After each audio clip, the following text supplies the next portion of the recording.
अलग अलग नामना स्पेलिंगमां फेर करीने सेम एड्रेस उपर 50 नाम कर्या छे અને આ બધાએ પાછા વોટ કર્યા છે। જે વોટ કરવા ગયો છે એના 3 વોટ એમનામ નખાઈ ગયા છે। તો શું ખરેખર આટલી હદે ચાલતું હશે? એટલે તો અને આ સમય એટલે ટેકનોલોજીનો યુગ છે। સીસીટીવી કેમેરા જે આપણે બધી જગ્યાએ એમના રાહુલ ગાંધીએ આજે પત્રકાર પરિષદ કરીને જે મુદ્દાને ઉજાગર કરવા પ્રયાસ કર્યો કે વોટ ચોરી થઈ રહી છે। 40 લાખ ફરજી વોટ મહારાષ્ટ્રની ચૂંટણીમાં હતા। આ બાબતમાં એક સમીક્ષક તરીકે આપણી પ્રતિક્રિયા સૌપ્રથમ શું આવી જ્યારે તમે પત્રકાર પરિષદ જોઈ રહ્યા હશો, તમે સાંભળી હશે, વાંચી હશે, શું રિએક્શન છે આપનું? સૌપ્રથમ તો પદ્મકાંતભાઈ, વીઆર લાઈવ ચેનલ અને ગુજરાતની મીડિયાનું એટલે આ જાગીરનું જે ચોથું પિલ્લર જેને કહેવાય એના આપને 7 વર્ષ પૂરા કરવા બદલ ખૂબ ખૂબ ખૂબ અભિનંદન। 8મા વર્ષમાં મંગલ પ્રવેશ કરી અને 8ય પોર આનંદ આપની ચેનલનો સ્ટાફ કરતું રહે અને આનંદમય રહે એવી શુભેચ્છા સાથે।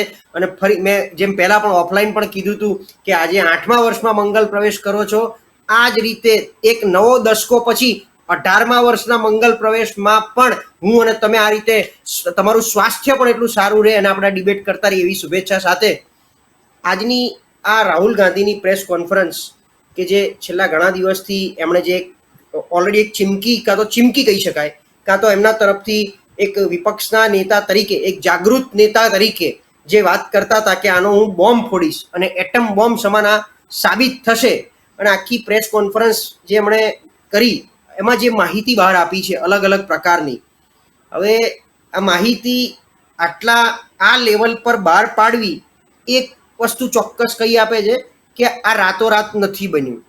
આની પાછળ લગભગ છેલ્લા 6, 8, 10 મહિનાની કોઈક ચોક્કસ મહેનત, એટલે 24નું લોકસભાનું પરિણામ, ત્યારબાદ મહારાષ્ટ્રની ચૂંટણી નવેમ્બરમાં થઈ, ત્યારબાદ હરિયાણાની ચૂંટણી, આ 3માં જે રચાયું એના આધારે જે કોંગ્રેસ સફાળી જાગી કે આ પરિણામ ધાર્યા કરતાં વિપરીત છે અને રાહુલ ગાંધીએ જે આખી માહિતી આપી કે હવે તપાસ કરવાનું ચાલુ કર્યું, એના 2 સેમ્પલ એમણે જે લીધા છે એમાં એક કર્ણાટક અને એક મહારાષ્ટ્ર। કર્ણાટકની એક પર્ટિક્યુલર લોકસભા જ્યાં એમને એવું લાગતું હતું કે આ 16 સીટમાંથી અમે 9 સીટ કેમ જીત્યા, અને હારેલી સીટનો એમણે એક આખો તાદ્રશ આપણી સમક્ષ મૂક્યો, દેશ સમક્ષ મૂક્યો। એક તો વિપક્ષના નેતા તરીકે આટલું માઇક્રો લેવલે જવું સૌથી પહેલા એક ખૂબ ખૂબ અભિનંદનને પાત્ર છે। એકદમ તટસ્થ વેદી કહેવું પડે કે ચૂંટણી કમિશન કદાચ ક્યાંક એની ભૂમિકા ભજવવામાં ક્યાંક જો નિષ્ફળ નીવડ્યું છે અને વિપક્ષના નેતા તરીકે એમણે જો આ ઉજાગર કર્યું હોય એટલે ચૂંટણી કમિશનની સ્વાયત્તતા ઉપર ક્યાંક ડાઉટ કરી શકાય, વિપક્ષના નેતાને અભિનંદન આપી શકાય। હવે પહેલી દ્રષ્ટિએ તમે હું જો આ સાંભળીએ તો એવું થાય કે આટલું બધું, એટલે શું ઇલેક્શન કમિશન આટલું ધુપ્પલ ચાલે છે? 40 લાખ કરતાં વધારે વોટર, એમાં વોટરનું ડુપ્લિકેશન, એક એડ્રેસ ઉપર 80, 90 વોટરોના રજીસ્ટ્રેશન થયેલા છે, નામ ખોટા છે, મૃતકોના 50 આઈડી બન્યા છે, એક જ વ્યક્તિના અલગ અલગ નામના સ્પેલિંગમાં ફેર કરીને સેમ એડ્રેસ ઉપર 50 નામ કર્યા છે અને આ બધાએ પાછા વોટ કર્યા છે। જે વોટ કરવા ગયો છે એના 3 વોટ એમનામ નખાઈ ગયા છે। તો શું ખરેખર આટલી હદે ચાલતું હશે? એટલે તો અને આ સમય એટલે ટેકનોલોજીનો યુગ છે। સીસીટીવી કેમેરા જે આપણે બધી જગ્યાએ એમનામ માગીએ છીએ, સોસાયટીમાં પણ જો હોય તો આ ચૂંટણીની અંદર કેમ ના હોય?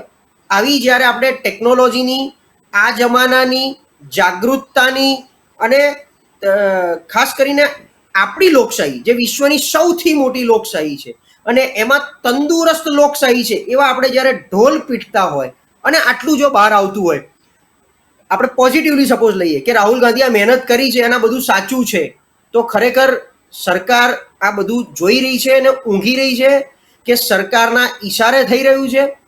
અને આ બાજુ જો આવી જઈએ કે હવે આનો પ્રત્યુત્તર હજી સુધી કોઈ આપ્યો નથી। અત્યારે હું પહેલી વાર આનો પ્રત્યુત્તર મારા મિત્ર શૈલેષભાઈ પાસેથી સાંભળીશ કે ભાજપના નેતા, કારણ કે આની કોઈ પ્રતિક્રિયા ઉપરથી નીચેથી હજી પ્રેસ કોન્ફરન્સ પત્યા પછી આવી નથી, કદાચ કાલે સવારે સંબિત પાત્રા કે બીજા કોઈ આમનું બીજું જ અલગ વર્ઝન લઈને આવશે, એને પછી આપણે એની અલગ ચર્ચા કરશું। પણ આ બાજુ જો જોઈએ તો એટલું તો એમને પણ આપણે કહેવું પડે કે આટલી હદે છે 50% ડિસ્કાઉન્ટ કરી નાખો તમે, 50%. પણ 50% તો કંઈક સાચું હશે ને? આટલી મહેનત ને ફોટા સાથે જ્યારે આપે છે, કઈ વસ્તુ ઘરમાંથી નહીં આવી હોય, તો રાહુલ ગાંધી જ્યારે આટલું ખુલ્લું પાડતા હોય તો મને એવું લાગે છે કે સંસદમાં બીજી બધી ચર્ચા કરવા કરતા આની ઉપર એક સ્પેશિયલ સત્ર બોલાવી અને ચૂંટણી કમિશનને કઠેરામાં ઊભા કરી અને આનું જસ્ટિફિકેશન ચૂંટણી કમિશને બહાર આપવું જોઈએ. એટલે આમાં હું ભાજપની પ્રતિક્રિયા કરતા ઇલેક્શન કમિશનની પ્રતિક્રિયાની રાહ જોઈ રહ્યો છું. ત્યાં સુધી કંઈ પણ બોલવું, અત્યારે માત્ર ખાલી રાહુલ ગાંધી માટે બોલવું, અચ્છા આ બધું શક્ય કેમનું બને? મારે પોતાને મારું બીજું આઈડી બનાવવું છે, ચલો માની લઉં, તો હું કેવી રીતે બનાવી શકીશ? હું ઇલેક્શન વોટર આઈડીમાં જાઉં, એની વેબસાઇટ પર જઈને મારો ડેટા ભરું તો મને ઓલરેડી આપી દેશે કે ભાઈ તમારો ડીયુ નંબર આ છે અને તમે અહીંયા રજીસ્ટર્ડ થયા છો, એટલે થેન્ક યુ એમ કરીને આવી જશે. તો આટલા બધા વોટર આઈડી ફેક બને છે, આ તો બહુ મોટો ચિંતાનો વિષય છે આપણી લોકશાહી માટે. આ દેશની સિસ્ટમ પર બહુ મોટો ક્વેશ્ચન માર્ક છે.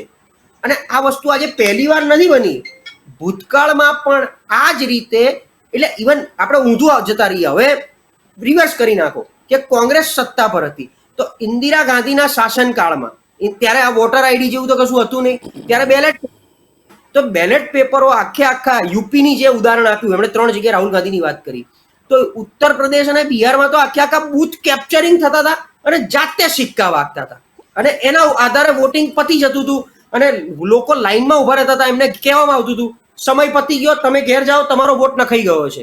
એટલે આ બધું મને લાગે છે કે ભારતની જનતાના એકમાત્ર મળતો હક, હું આ લોકશાહીમાં જીવું છું, એનો મારો અધિકાર એટલે મારું વોટર આઈડી છે ને મારો વોટ છે.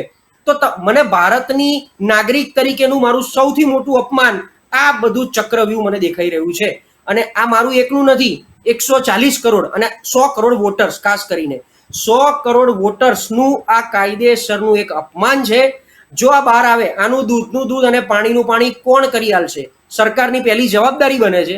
અને ઇલેક્શન કમિશન જો પોતાની જાતને નિષ્પક્ષ સમજતી હોય તો એ આની પ્રતિક્રિયા તાત્કાલિક ધોરણે આપે. અને જો એ ના આપી શકતા હોય તો કોંગ્રેસને ફરી પાછું કહેવું પડે કે આને ક્યાંક ને ક્યાંક સુઓ મોટોમાં તમે સુપ્રીમ કોર્ટમાં લઈ જાઓ.